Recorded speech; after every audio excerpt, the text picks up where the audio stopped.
in the beginning, I have to say, it was pretty rough the first couple of years. You know, they kept waking themselves up as well, and of course also I had to do the, you know, wake up sometimes. Daddy duties.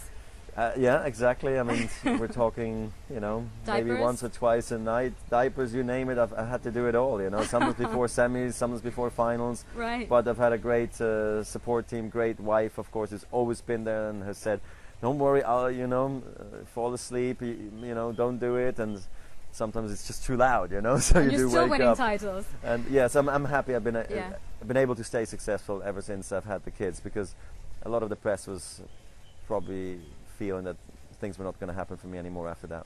Are they aware of what Daddy does about winning, losing, all these titles? Yeah, they actually now know winning and losing a little bit. Then they also understand the practice and the matches now, just a little bit. So Are they showing any inclinations towards tennis? no, not much. Too young. Too young. I mean, we've tried to put them into lessons just Yeah. for their hand-eye coordination and all that stuff. Yeah. I think it's important for kids to do sports if they have an opportunity. I'm a big believer that it's a great lesson in life, and so we try to give them opportunities, of course, because we can, and I think tennis is a great thing. So we'll see if they pick it up. You know, when you look at tennis, there's so much more longevity now. When you've got 2 men's players in the top 5 above 30. So do you think the 30s are the new 20s in tennis? I don't know about the new 20s, but maybe the new 27s. I don't know. Yeah, I mean, it's nice to see that even though the game has become so physical, that the older guys are hanging in there. You know, it's nice to see.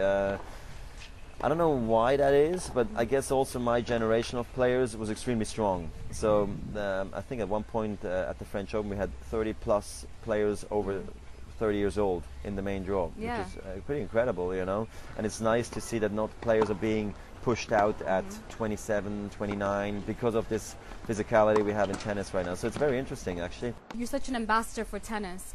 We've seen all these like scandals around football, around cycling because of doping and things like that. Do you think as tennis becomes more of a power sport, there's a danger that tennis could become not clean in the future? No doubt about it. I mean, you can see it. Naive says no way. Tennis is clean, the way it's been all the way through. I mean, pretty good. Of course, every sport almost has some cases. But I think our sport, it just needs to do the utmost, try to protect the sport and make sure the integrity stays, and the fans don't tune into different sports just because they don't trust us, the players anymore.